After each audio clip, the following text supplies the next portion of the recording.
are Patty Addy. We'll talk about that later. We'll talk about that later.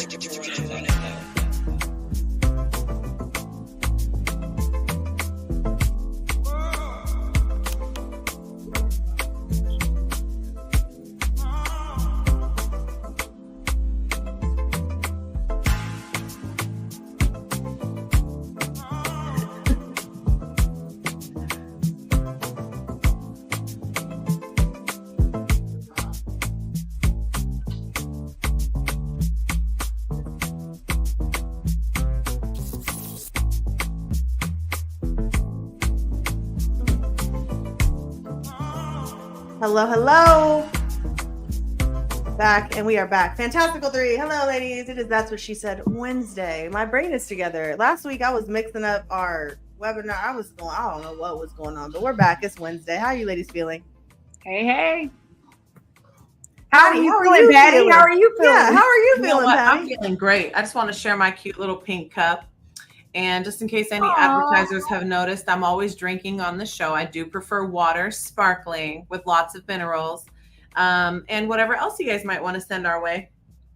And you do prefer, what is that brand? Aquapana or something that you... I do. Thank you for paying attention to detail. I really appreciate that. Thank you. So I went out to eat the other day in Dallas with Kaylani, and she ordered it, and she said, Patty would be so proud of me. Serious, I'm not joking. Oh, it's a pinkies up conversation. A pinkies up conversation for sure. Oh, yeah. You would have been Patty, or you would have been happy, Patty. When you come out here, we got to take you to Komodo. Like our dining experience was exquisite.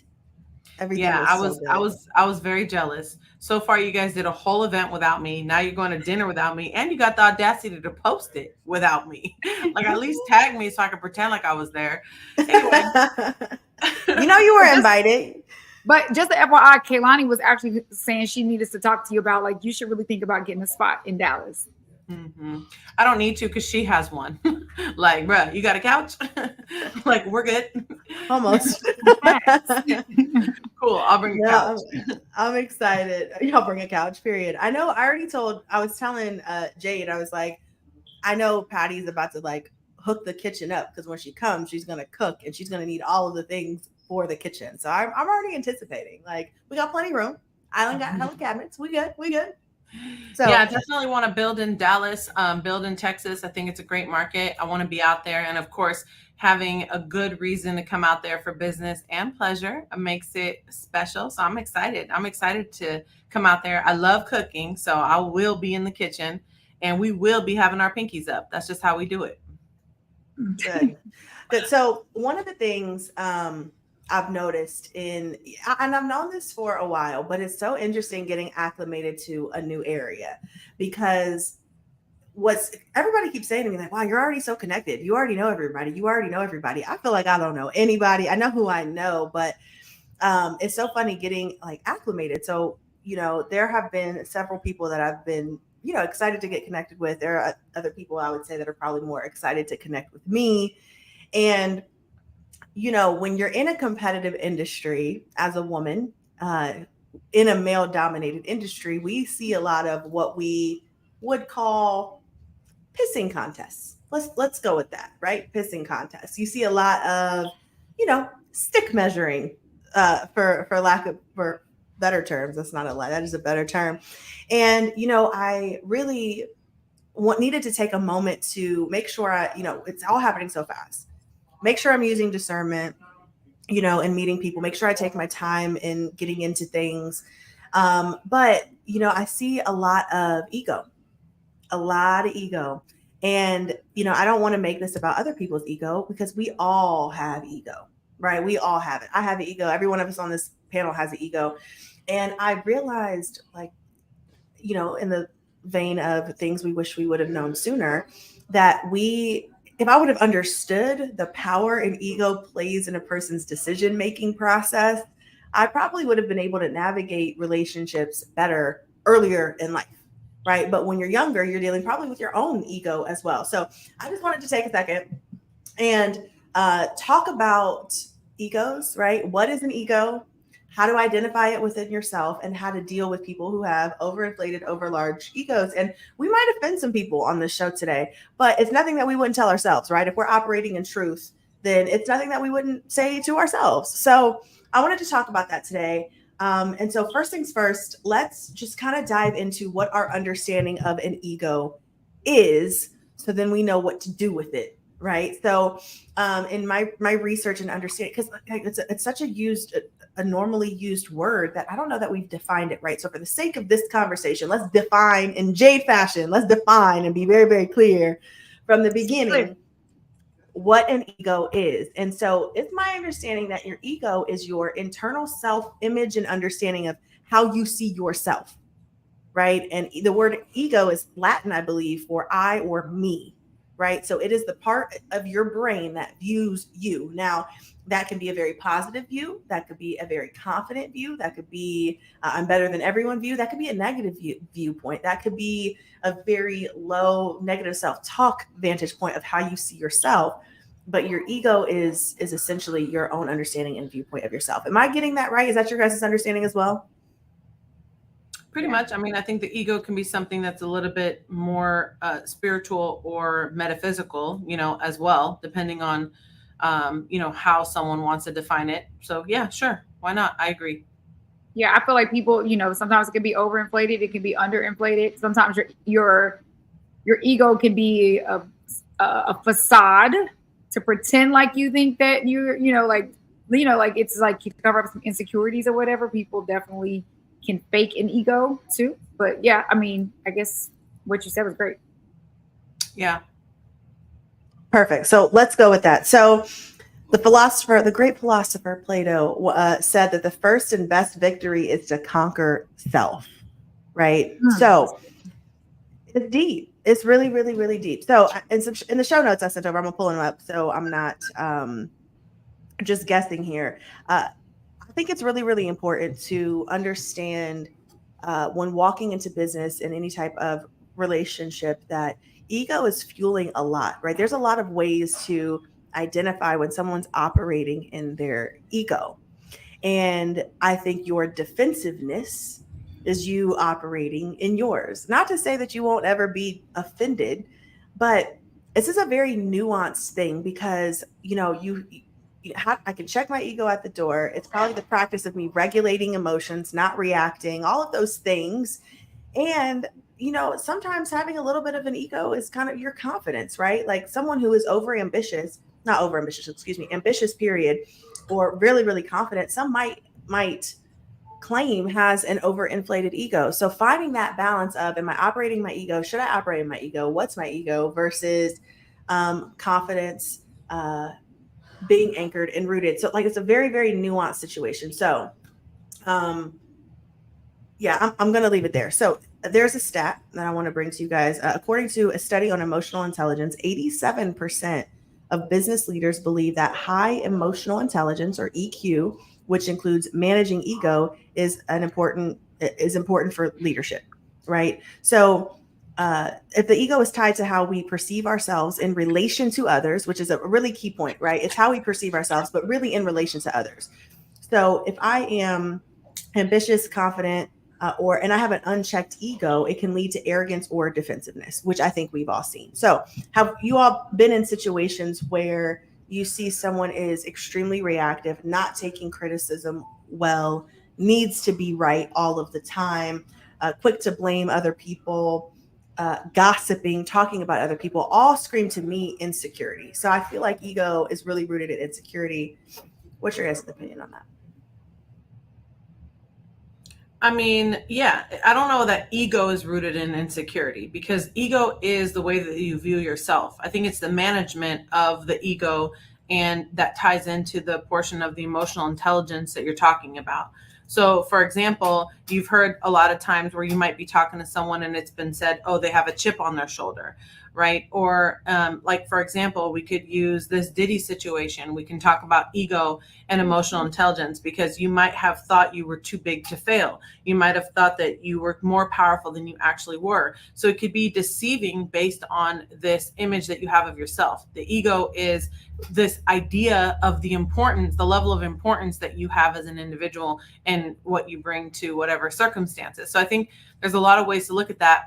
And the fragile, I don't think ego is rooted in insecurity. I think that insecurity creates a situation where you have a misinterpretation of your value, or whether that's high or low, right? So if you have a misinterpretation of your own value, and you, for example, constantly have this feeling of what we call in this show imposter syndrome, or you don't feel like you're good enough, or you have some unresolved traumas that you haven't challenged, and you have this way of continuously being a people pleaser, whatever category you want to put it in, your idea of yourself is going to be impacted by different triggers that you're dealing with. So, and in our world, we're thinking about, hey, what did we wish that we knew? Well, I wish that I knew from the very beginning of my career as an entrepreneur that I don't know is a perfectly acceptable answer, right? To keep it super practical. So if I knew that I don't know is a perfectly respectable answer that would help me gain trust in a relationship, then I would never have had to feel small when I didn't know, and therefore put myself in a detrimental situation by answering a question incorrectly and losing the trust to begin with. So that's just a practical example of that. So I don't know that it's rooted in insecurity, but I think that how you feel about yourself and how you respond to triggers changes the ego, and that ego for defining as your perception of yourself. You don't have to be too big or too small. You can be exactly where you are and just kind of absorb information differently as an observer, as opposed to someone that has to, I know everything, or I'm better than this, or I knew better, or I should have, or I could have, right? There's a lot of different ways you could beat yourself up. So I'll stop with that and see what Jade has to say. No, I really think that that's actually really, really good. Ego to me is tricky, right? Because it's a perception thing. Like, it's how I'm perceiving myself, whether it be true or not. It's my belief system about myself, or me trying to cover up a belief system about myself. Also, I think that ego can be interpreted depending on who's interpreting the ego. So I'm going to use an example. So Deion Sanders is actually a really good friend of mine. He is known to have this huge ego, right? He thinks very highly of himself. He thinks that he is great. So a lot of people misconstrue in their perception of his ego is that he's conceited. And if you know him behind closed doors, you know that he's probably one of the most loyal, giving, kind, like, people on this planet, right? He is actually an amazing individual, and he does not intentionally try to outshine for the sake of outshining. It's just, you're not going to dim my light because you don't have that same feeling about yourself. So I feel like it depends on your tribe. It depends on the people that are surrounding you. Like, I feel like if you have really good friends, they should allow you to have somewhat of an ego, somewhat of a great belief system about yourself. But what happens is, when you have friends that are struggling with their own personal ego, they will try to dim your light, friends and or coworkers or whatever that looks like, but they will try to dim your light and, like, side eye you if you do have a high belief system about yourself. So ego can be so tricky, because let's be clear. Let's say I thought very highly of myself and I had a large ego. Well, somebody else may say, I don't really get it. I don't think that she's that big of a deal. You know what I mean? So, but I can't allow somebody else to deflect their belief system on me. So you talk about things I wish I would have known. I wish I would have known growing up the difference between ego and, and being conceited. Mm-hmm. I thought that they were the exact same thing.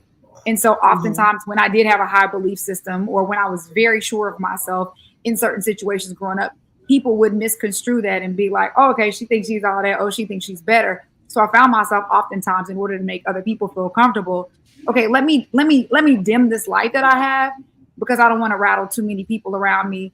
I just want the environment to be peaceful.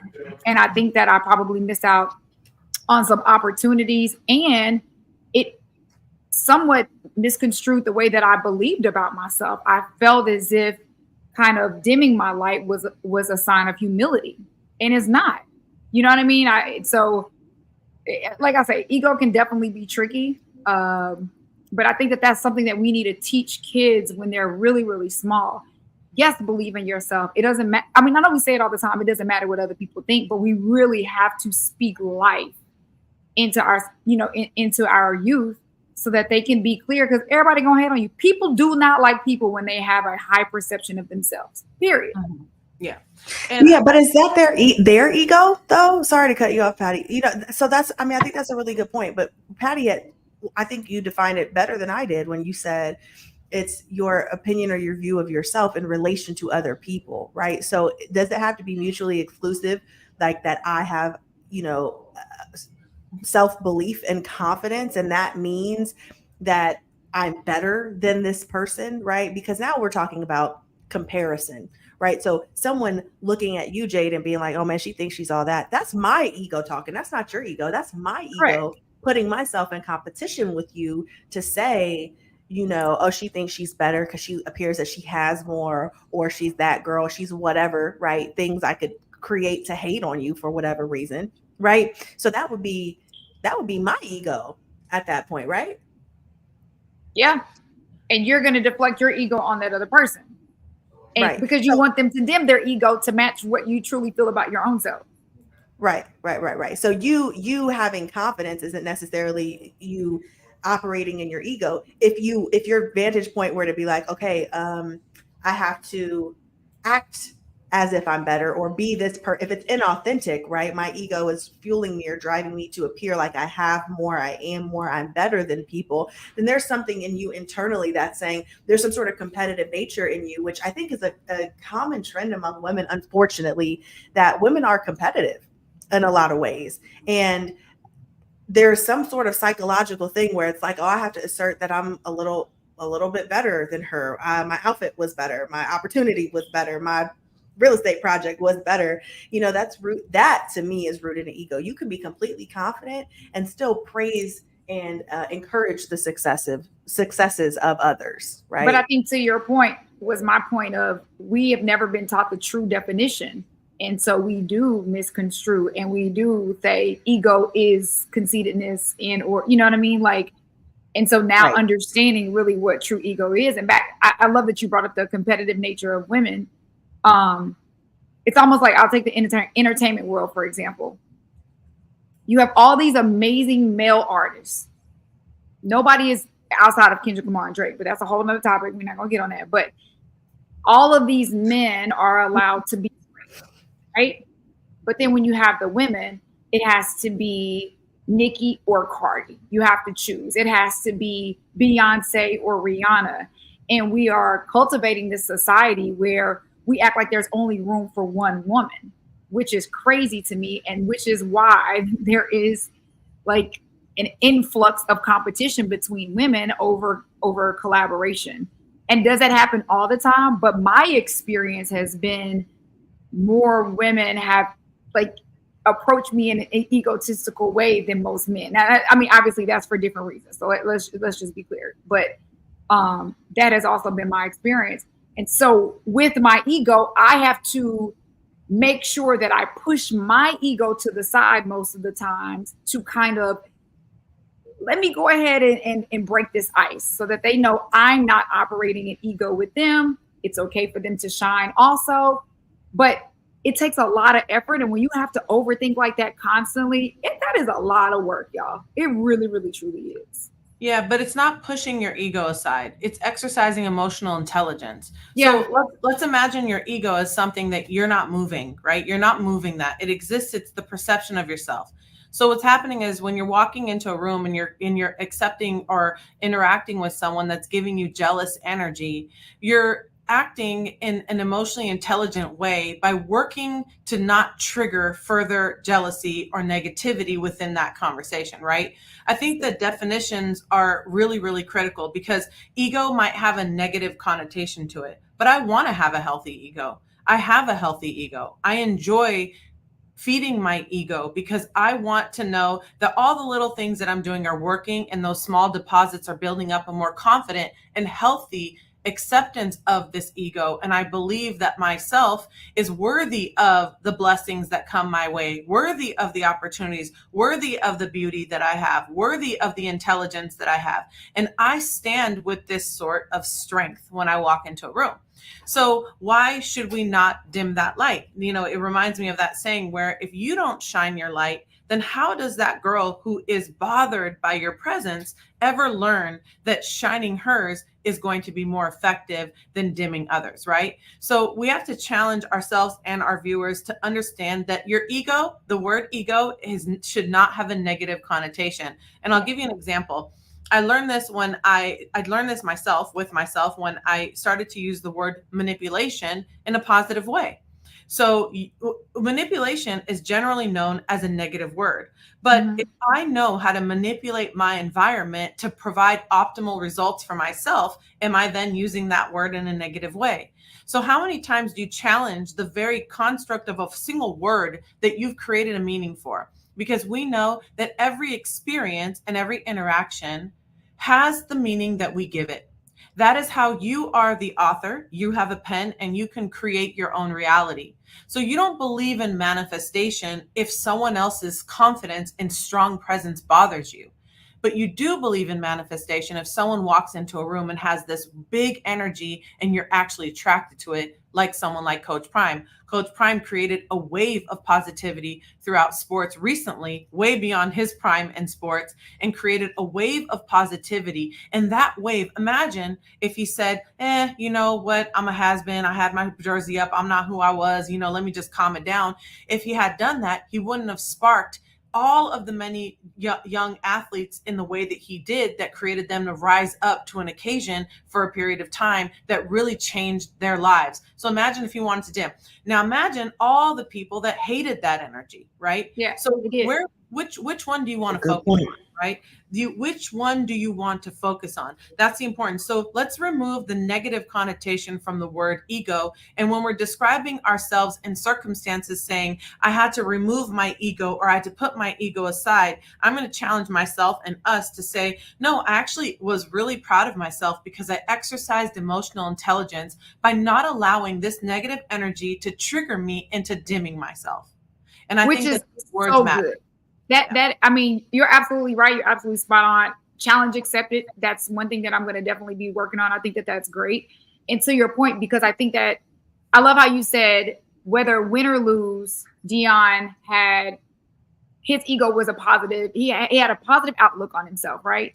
And I think sometimes, depending on our circumstances and our success, it can cause our belief system about ourselves or our ego to fluctuate. Does that mean that we have a false perception of our ego? I mean, I kind of want to break that down a little bit because like when you're winning, it is easier to have this ego and this strong belief system about yourself.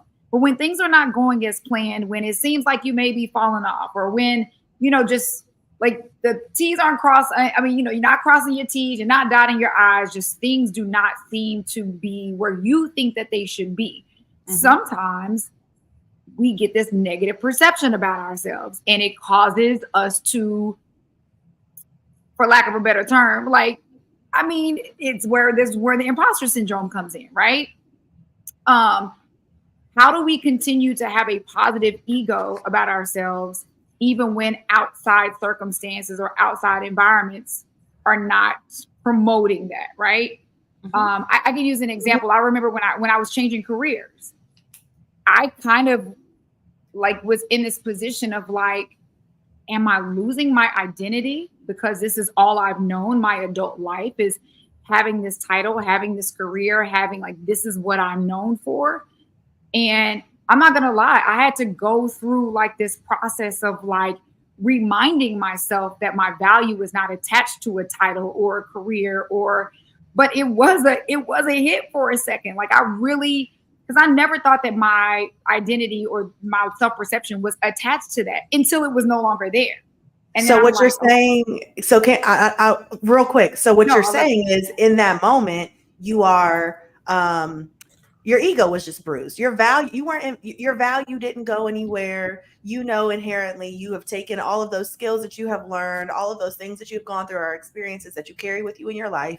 And in that moment, your ego was bruised, because let's keep it real, Jade, you're a public figure, right? So it wasn't even just you handling that transition in your life. It's everybody else's perception of was going on, and what was said on the radio after you left, or what wasn't said, for people to then draw their conclusions, or what assumptions people made when you started posting about real estate or these other things in your life, right? There's all of this perception. And so your ego was bruised in that moment, right? And so to answer or to what you were saying was to me, I think signs of ego, and I looked it up, there are signs that you have a large ego, or egotistical, as Apostle said in the chat, being self-centered, being defensive, blaming others, all those other things, those have negative of course, those aren't pleasant things to do. However, those are all defense mechanisms, right? It's your brain's way of trying to protect yourself, right? Because if you can place blame elsewhere, it doesn't make you look as bad. You don't have to face yourself in the mirror and take accountability.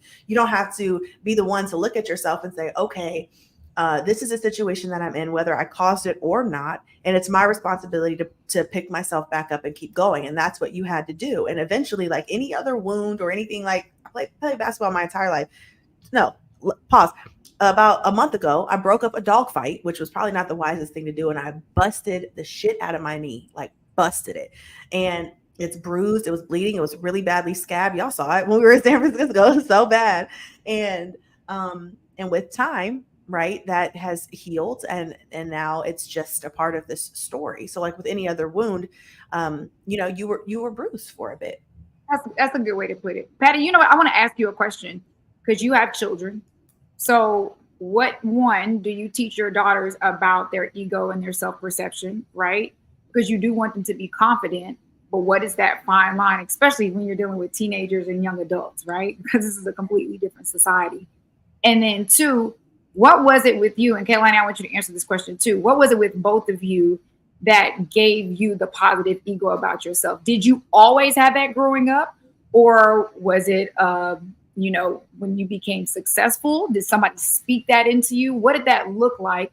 Because I think that ego can be a roller coaster ride at times, especially going from adolescence as you progress into adulthood. So, yeah. So on the first question, I want to, when you asked a question, and I said, I drew this on my paper. And I was thinking to myself about this process of how you keep yourself above water. The reality is always this, right? People only really celebrate these points with you, but the reality is this, right? And what I mean by that is the moods. So to answer the question of what I teach my children is exactly what I was going to say. And that is that, so just like with the market, okay, just like with our business plans and real estate with fluctuations in the market, you have a plan, you have a philosophy, and regardless of what is thrown at you, you stick to that plan. You have to have clarity and a clear vision for a business plan. And as Kalani started the conversation with, the very first business that you're ever going to manage is yourself. So you have to have a system and a plan that you've created for yourself for what it is that you're doing. What are your belief systems? Why is it that you take the time to write down a value system or a core value system for a business? Do you know your own core values? The book that I'm reading, The Speed of Trust, challenges you to think about what your core values are, because those core values as a human being impact how you make decisions. One example of that is Mahatma Gandhi was giving a lecture. It went for 2 hours. He had no notes and he had no meetings and there was no agenda. And people were in awe that he could spend 2 hours flowing with no notes, with no prep, and everything was so coherent. And his assistant, when he was done, had answered and said, it's you that says one thing, thinks another, and does another. But when you are in perfect alignment with who you are and what you're doing and what you're saying, you don't need prep. See, every time that we come on the show, we're not prepping, right? Like we're not scripted. What we're doing is we're talking about the belief systems that we carry through the experiences that we have. So when it comes to personal life and we're talking about the management of the ego, with young girls, especially, really what you're training them to do is stay ahead of the voice inside of them that wants to constantly tear them down when they're being Yes. compared. So my children, someone tweeted once that putting your kids in an all-white school is not the flex you think it is. And boy, did I learn that lesson. So I thought I'm safe and I'm safe and I'm in this environment. I'm in an area that I'm more safe. But you know what? My children are targeted for race and other reasons and different style factors that don't matter. So now, like, my daughter is one of the most beautiful girls I've ever laid eyes on in my life, but she doesn't get asked out on dates and she doesn't go through those same experiences that other girls go to. And I'm just thinking to myself, honey, just wait until you get out of this area because it's going to get a little crazy for you and you don't have no idea what to expect. So what I teach them is that I teach them this idea of deflecting a negative thought and immediately changing it into a positive, similar to the way we defined ego. So for example, if my daughter is in a situation in school where she might have messed up, or there was a conflict, or there's some sort of information that she didn't like, or there was some sort of feedback that she didn't like, immediately we're going to say, you know what, if I didn't know this, like, for example, if someone said, hey, you didn't do your homework, so you didn't get the right grade. And, it was like, well, if I hadn't made the decision to spend the time with my mom watching a movie last night instead of doing my assignment, I would have missed out on this excellent bonding time. So although I appreciate your feedback and I accept the results of my own actions, you see what I'm saying? I literally teach them to completely turn around the thought and the words that come with those thoughts to be able to make sure that they don't dwell in any moment. And I sent my daughter a message, like she was going somewhere. She was dependent on someone other than me to deliver her money so that she can go shopping, and they flaked on her. So of course I sent her the money. And then I said, in this moment, I know you're feeling lots of disappointment, but I want you to turn that around by taking 5 or 6 deep breaths and refocus on the fact that you're going to this wonderful trip and you have the means to go buy 2 new outfits for that. So if you can teach yourself to immediately shift the thought in every single negative moment, it's not always going to work, right? I know it sounds like a bunch of fluff. It's not always going to work. And an example where it didn't work for me was 2 days ago when I was in the gym going through my workout. It was difficult for me to walk into the gym, and I cried the entire time that I was working out. It was embarrassing. I didn't want to be there. I went there because I was committed, but I didn't want to be there. I cried the entire time, and it took 8 hours to come out of that negative thought process, but I did it. So it's not always that simple, but if you train yourself to be that way, then you're disciplined and you're able to really help stay level with your thoughts. And I know that I'm unique in this way of thinking because this is something I've trained myself to do from a really early age. And on the second question, I forgot the second question. So it was about like, when did you develop a positive belief about yourself? Was it something that you've always had? Was it, was there a situation? Did somebody, Yeah. So just for a lot of people that don't know, I'm a single mom. I'm probably every statistic that you can think about. I do say that often. And I say that so that I grew up in an extremely abusive household where I am grateful for my dad in coming to this country and giving us lifestyle, but I'm talking about severely, physically, violently abusive. And you wouldn't have known that my name wasn't motherfucker growing up because that's what my dad would call me. And I had situations to where my dad would get us seated and my sister would stand up and he would praise her and he would belittle me. And situations where I had to witness lots of physical abuse against myself, my parents, and my siblings. And so I actually grew up in an environment where I didn't have a sense of self. So I looked for that sense of self in a lot of different areas. And I think that has contributed to a lot of the, negative decisions I've made in my personal life. So no, this didn't come easy. This didn't come easy. It's probably why I ended up with Tony Robbins at the age of 18 or 19 in these seminars and trying to figure things out and truly learning the value of programming my mind. I actually cannot wait to have this much knowledge and this much proof of concept at this particular age where I feel maturity has come to fruition to see what I'm about to do with all this in the next decade. You don't have to come from anything perfect. I come from zero money. My parents were dishwashers and ice cream truck drivers. I come from abuse. I come from, divorced family. Like I said, I'm every statistic you could possibly think of in this country. And so this mindset doesn't come without the ability to be able to really face yourself, run towards that pressure, and learn to reprogram your thoughts. That's good. That's good, Patty. Thank you for sharing and being vulnerable enough.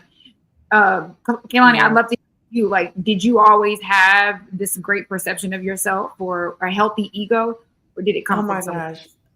That's first of all, that's so hard to follow because to just even absorb what Patty just said is really, really deep because It is. what she's also admitting to is having to, for lack of better term, brainwash herself to cope with Yeah, what she went through, right? yeah. She had to brainwash herself to cope through with what you went through. So if you ask her about her ego, damn right I have self-belief. Damn right I have confidence because I can't afford not to. That's her fight or flight.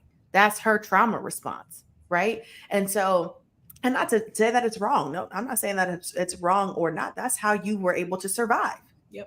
Right. And you had to. And even in this moment, I'm sure that there are things now. I mean, we talk very transparently on the show, but even alone and together when we're having conversations, I know Patty is constantly even battling for self-improvement to today because the reason that she is as successful as she is because has stuck with those patterns and habits that she's had to create in order to survive. So that's translated into what people see now as all of this wonderful success. Well, if you were to ask Patty, and correct me if I'm wrong, feel free to chime in here, but yes, you're successful. You have a wonderful business. You have lots of love, fantastic relationships around you, beautiful children, healthy children, wonderful family, all of these wonderful things. But there was a cost to getting there. And you are even now trying to find balance in your life in this moment you're being challenged to find, right? Mm-hmm. Yeah. So, I mean, wow. So Wow. before we move on to you, Delaney, that brings up a good point. Can you have ego in one area of your life and then lack ego in another area of your life? I think that oftentimes, to your point of, whenever we're looking for that identity or that healthy ego, we go hard in one area. Maybe it is in business. For some women, it is relationship. But then there's another area of our life that we continue to struggle in. Or would you say as a whole, Patty, you have found that you have a healthy ego as a whole? Or is that compartmentalized? Well, I'm thinking that's the wrong use of the word, right? My brain is immediately saying, okay, so let's say that if the ego is the perception of ourself and the responses around our ego has to do with emotional intelligence, then what we're saying is, for example, in the presence of my dad, I felt very small. But when I was in the classroom, I liked sitting in the front seat and I liked raising my hand. And in that moment, I felt confident enough to say, I want to be the number one student in this class, right? Right. And that comes from, I believe, this idea that human beings, if when surveyed, this has to do with the Maslow's hierarchy of needs, but with many business folks are familiar with. But when you're in a setting in where people have been surveyed to ask, what's the most important thing to you in life? What are you seeking? Many would say love, right? But the truth is, statistically speaking, that what they're truly seeking is significance. So in order for my sense of self to feel whole, I would have to be quiet at home because I was afraid of getting in trouble. But in school, it was raising my hand that gave me the significance and made me feel whole and made my sense of self develop. Even my principal, I did get into some trouble, and my principal told me, you're going to be really successful one day. And he knew the things that I was going through. And that was just at one of the schools I went to, because I had to go to 5 different high schools. I went to probably 7 or 8 different schools between the later part of elementary school and high school. So I share that to say, to answer your question, it's not that your ego shows up differently. Remember that our ego is the perception of ourself. So in different circumstances, we respond differently to various triggers in the pursuit of significance. We all want to be significant to someone, significant to a business, significant to a community. We want this feeling of significance. That's why with disciplinary action, with a child, for example, even if they are bad, if you will, if they do bad things, it's because they want the attention, because they don't care how they get it, whether it's good behavior or bad behavior. And that's how it works. So my sense of self needs reinforcement externally. So in different circumstances, I behave differently based on where my emotional intelligence is. And I think as we grow, like where you and I are at now in life, Jade, we know that we can be more of observers, right? We're not easily moved. We're not easily triggered. We're not easily impressed, and we're not easily let down, because we have a more balanced approach. And these different external circumstances don't impact our view of ourselves. That's good. That's good. That's really good. Yeah. Patty always Well, got these drop mic like this. Like, she well, we can wrap the does. show up now, buddy. Right. We You can. bring it out in me. You bring it out in me. Thank you. No, that's so good because okay, so I'm like obviously, I mean my life story, nothing compared to what Patty just shared in that regard. But applying everything that we just said to a professional environment, almost like if you think about achievement. So I don't remember the question exactly what you had asked, Jade, but I had wrote down perfectionism. Yeah. And I was researching a little bit about ego earlier today, and I was thinking, and I saw something that said that perfectionism is your ego. And I am like, okay, how or why? And so when I think about, how I was raised, I mean, and again, best parents ever, my parents also grew up with literally nothing. Both of my parents, very poor, very abusive households, as well. And so they raised me through the lens of, you're never going to go through what we went through. You're going to have everything we never had. You're going to take advantage of every opportunity we never took advantage of. You're going to be the best at everything. And so, like, I think growing up, that's a lot of pressure. Looking back now, I'm like, that's a lot of pressure to put on a kid, And so I think about perfectionism, and that translates in everything that I do. We were just in a meeting yesterday, Jade and I, and my work product on purpose is impeccable. The way that we write, the way that the graphics look, the way that we communicate with our team members, with our wire members, with the general public, the thoughtfulness in how we execute on things, the strategy and everything, right? There's a level of excellence that's rooted in perfectionism, because I learned early, the better I perform, the higher I will achieve. And so that to Patty's point, that sense of significance comes from, it being, okay, wow, that's a head above the rest. That's better. I was the captain of the basketball team. I was MVP. I could have played D1 college basketball if I didn't get hurt, right? I was that level athlete. Jade, we were at a freaking arcade the other night. How competitive am I? Like, right? I didn't want to lose at a thing. And not because I was over here trying to be overly competitive. It's just in my nature. Right. Right. And so, can I lose? Can I take it out? Absolutely. It ain't now. I'm old enough now where I'm like, I can find the fun in it, but my nature is to be extremely competitive. And, that is rooted in a prove them wrong type of strategy. You're not going to be just another statistic, for lack of better terms. You're going to be prove them wrong. They said that you're not black enough. You're not white enough. Prove them wrong.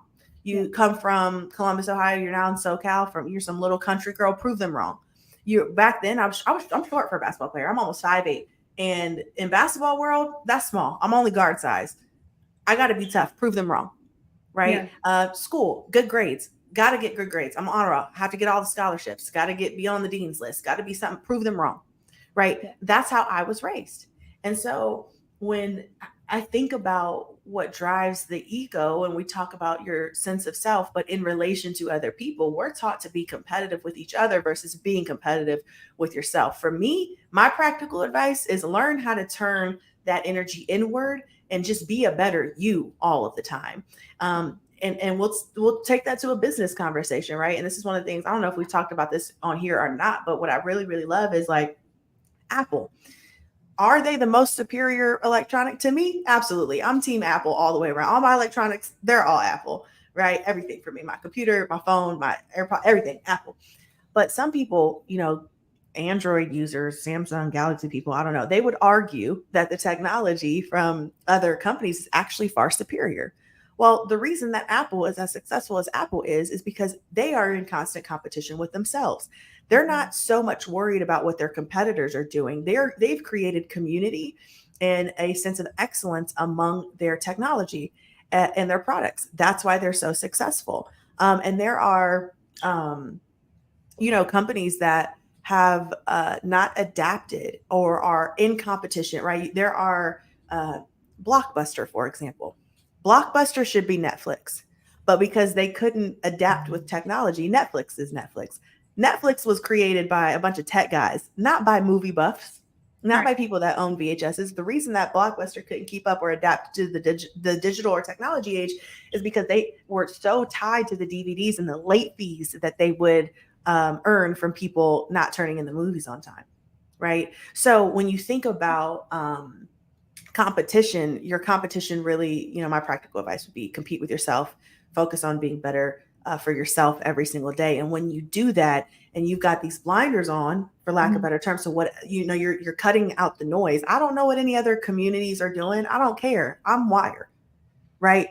They're all looking at Wire, trying to keep up with Wire. I'm like, okay, how do we make this better? How do we make this a better experience for our members? How do we grow? How do we retain all of those things? And so that would be my practical advice. I don't know if I answered your question, Jade. Yeah, I love that. You said cutting out the noise. There was a story that I saw, and I'm trying to tell it really quickly. A WNBA player on Instagram the other day, she was sharing the story. I guess she was being inducted to the Hall of Fame, and it was about these 3 frogs. And I may not tell it exactly right, but these 3 frogs are stuck in the bottom of a, let's just say, bottom of a well, and they're trying to jump their way out, right? And you have all these other frogs at the top looking down like, you suck. You might as well stay down there and die. So the first one is jumping, gets tired, gives up, eventually just dies at the bottom of the well, right? Then all of a sudden you have the second frog, and that frog is jumping, and they're like, you'll never do. You might as well stay down there with frog number 1 and die. You suck. You don't even deserve to be up here. You'll never make it. That one tires out and eventually dies with frog number 1. Now here comes frog number 3, jumping. They're saying the same thing. Bro, look at your boys down there. They always, you might as well stay down there with them, like just die with them. You don't even deserve, like, look at us. We're the best. You're nothing. Eventually that frog continues to jump and makes it all the way to the top of the well to where all the rest of the frogs are. And they're like, how the heck did that frog do that? That is crazy. Turns out that the frog was deaf. And that is to the point of what you're saying is we have to be able to silence the noise.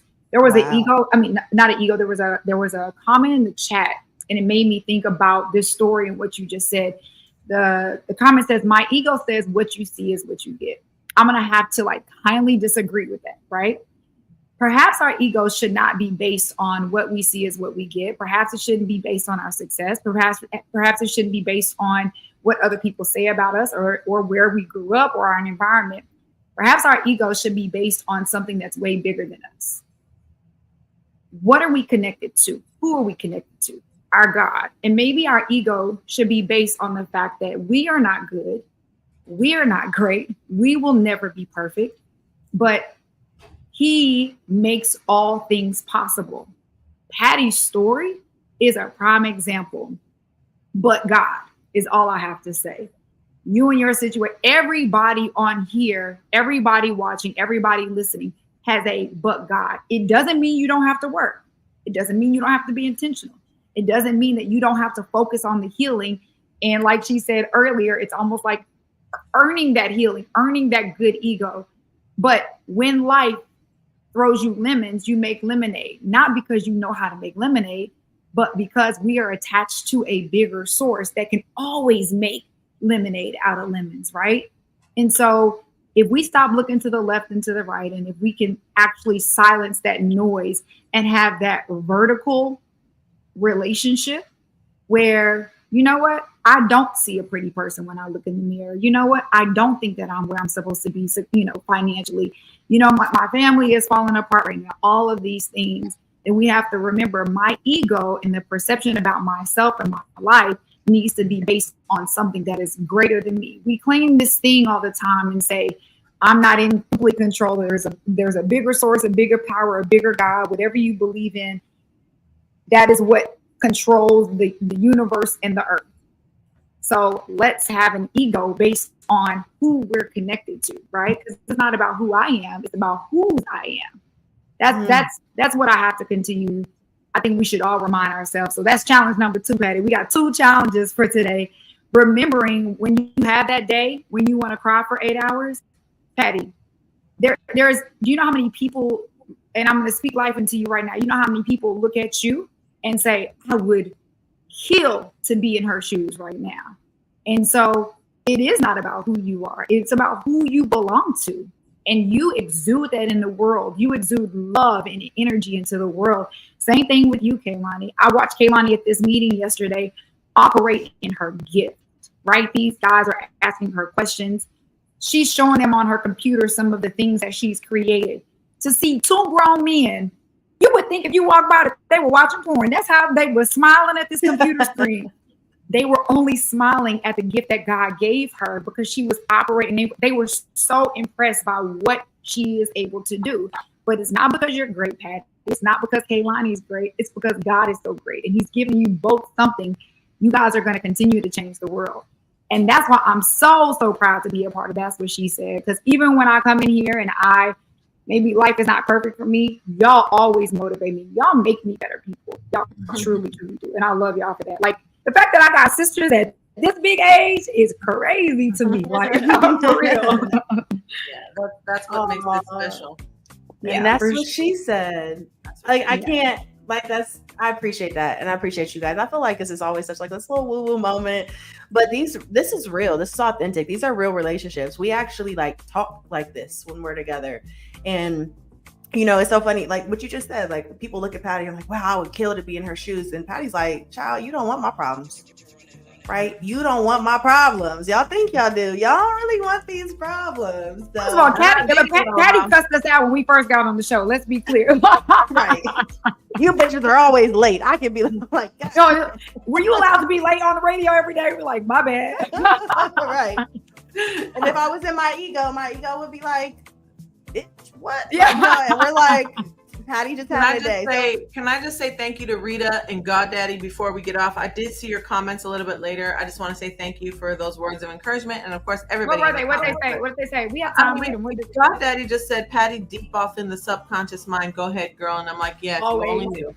I live in that space. He had some comments earlier, and I wanted to pull him up, but I just didn't get to that point. But confidence can also lead to delusion. You always have to have someone there to keep it real with you, no matter how highly you feel about yourself. And then he continues to say, not to say there's anything wrong with confidence. It's almost like you have to have your own system of checks and balances, which I love. That was really great. In the form of people. And these ladies on here will keep you with the quickness. The quickness. This is wonderful. Ladies, thank you so much. Am I missing anything before we sign off? I think Rita, she had a comment. Do you want to read Rita's comment? Which one? Rita just said, congratulations. I would have never known by the way you carry yourself. And thank you so much. I think that reminds me, I mean, no one ever knows, right? Because that's the whole thing. It's just that it doesn't define me, as also stated in the comments. I really understand the ability to transform an experience into a different reality. I don't dwell on anything, and I don't wait for anybody. But I do want to say something about what you said about being tapped into something bigger. In my culture, in Iranian culture, there is a poet. His name is Rumi. He's a 13th century poet, and he's famously known for saying that you are not a drop, you are the entire ocean. And that this is a spiritual thing, right? This is a spiritual thing. So you think of yourself as this drop, but you are the entire ocean. So this connectivity and understanding that also allows you to put aside a negative response to a negative action, because you know that revenge belongs to the Lord. In many ways, we can say that from a scriptural standpoint, but what you understand is every action has a reaction. And so, and you're operating in this very healthy state where you have confidence within yourself and your ego is whole and you're not operating from a place of lacking, right? And then someone comes at you with something crazy.